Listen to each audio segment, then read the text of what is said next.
네, 안녕하세요. 매일매일 취업 준비와 직장 생활에 대한 유용한 정보를 통계와 함께 살펴보는 시간 취업 아글아글의 이지연입니다. 네, 요즘은요, 가계의 자산보다 빚이 더 빠른 속도로 늘면서 금융부채 대비 금융자산의 비율이 금융위기 이후에 최저치로 떨어졌다 이런 기사를 본 적이 있는데요. 혹시 두 분은요, 대출이나 마이너스 통장 같은 거 갖고 계신가요? 아유, 그저 빚 없는 사람이 어디 있습니까? 카드값도 빚이고 다 빚이지 뭐. 맞아요. 하긴 생각하면 그렇네요. 네. 저는 뭐 대출 받으면 집에서 쫓겨나기 때문에 대출은 없습니다만 사실은 네. 이런 대출도 뭐 적절히 잘 활용하면 이것도 사실 지혜거든요. 맞아요. 예, 예. 뭐 무조건 나쁜 것만은 아닐 텐데 네. 일단은 왜 물어보신 거죠? 네, 아침부터 이렇게 대출을 물어보세요.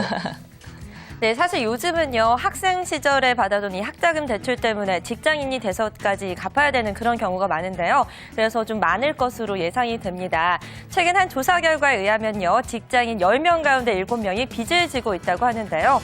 직장인 1인당 평균 빚은 얼마인지, 또 빚을 진 원인은 무엇인지 알아봤습니다. 네, 직장인 10명 가운데 7명은요, 빚을 지고 있었고요. 또 이들이 진 부채는 평균 3,831만 원에 달하는 것으로 조사가 됐습니다. 한 취업 포털 사이트가 최근 직장인 1,406명을 대상으로 빚 현황에 대해 조사한 결과 67%나 빚이 있다라고 답을 했는데요. 빚이 있는 직장인들이 갚아야 할 빚의 총액은 평균 3,831만 원으로 집계가 됐습니다. 정말 예상을 뛰어넘는 엄청난 액수인 것 같은데요.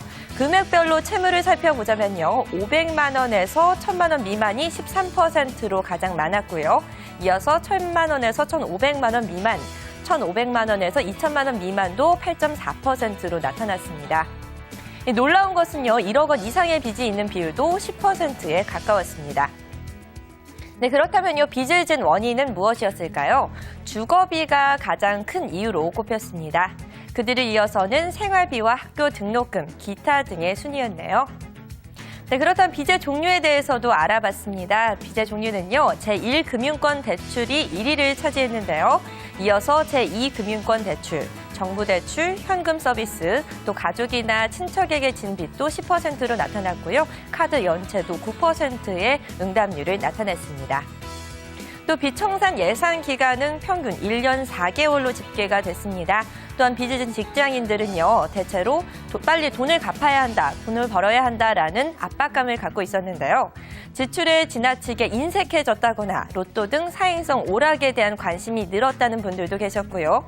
결혼이나 출산을 미뤘다, 혹은 자신감이 없어졌다고도 토로하셨습니다. 한편요, 이 직장인 가운데 17%는요, 신용 불량자가 된 경험이 있었다라고 답을 하셨고요. 이들 가운데 27%는 현재도 신용 불량자 신분인 것으로 나타났습니다.